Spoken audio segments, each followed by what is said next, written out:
ایک زمانے میں قبر کھودتے کھودتے ساتھ والی قبر کی اینٹ گر گئی اور لوگوں نے دیکھا کہ جو صاحب قبر ہے اس کا کفن بھی میلا نہیں ہوا، تو شوق و جستجو کی چنگاریاں روشن ہوئیں کہ دیکھیں کہ یہ کون ہے، حالانکہ اوپر قبر کا نشان نہیں تھا۔ تو خیر جو تھوڑا بہت جگہ کا اندازہ تھا اس کے مطابق صاحب قبر کو ڈھونڈنے نکلے، گاؤں سے پوچھا یہ کس کی قبر ہو سکتی ہے، تو پتہ چلا کہ فلاں شخص کی قبر ہے جو آج سے اتنا عرصہ قبل فوت ہو چکا ہے، اس کی بوڑھی بیوہ ابھی موجود ہے۔ تو وہ اس تک پہنچے اور جا کے کہا کہ ہم نے قبر کھودتے کھودتے ساتھ والی قبر کی اینٹ کے گرنے سے کفن بھی میلا نہیں ہوا صاحب قبر کا، دیکھا تو پتہ چلا وہ آپ کا شوہر ہے۔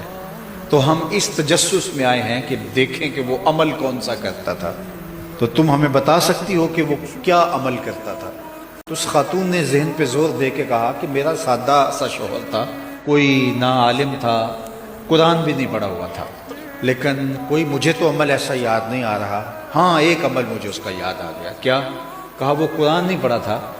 لیکن جب لوگ فجر کی نماز کے بعد مسجد میں قرآن کھول کے بیٹھ جاتے تو اسے بڑا دکھ ہوتا کہ کاش کہ میں بھی قرآن پڑھا ہوتا، تو وہ بوجھل قدموں سے گھر آتا اور اوپر طاق پہ رکھا ہوا قرآن مجید کا نسخہ اٹھاتا،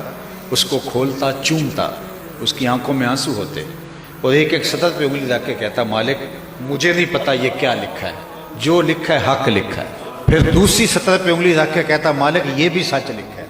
یہ بھی سچ لکھا ہے۔ ایسے انگلیاں پھیرتا چلا جاتا اور یہی کہتا مالک یہ بھی سچ ہے، یہ بھی حق ہے، یہ بھی تیرا کلام ہے، یہ بھی سچ ہے، یہ بھی سچ ہے، یہ بھی سچ ہے۔ تو جتنا اس کے پاس وقت ہوتا تو 4 صفحے 10 صفحے 5 صفحے انگلی پھیرتا چلا جاتا اور کہتا مالک یہ بھی سچ، یہ بھی سچ، یہ بھی سچ، یہ بھی سچ۔ تو کہا آج اس کی قبر میں جو تم نور دیکھ رہے ہو وہ قرآن سے محبت کی وجہ ہے،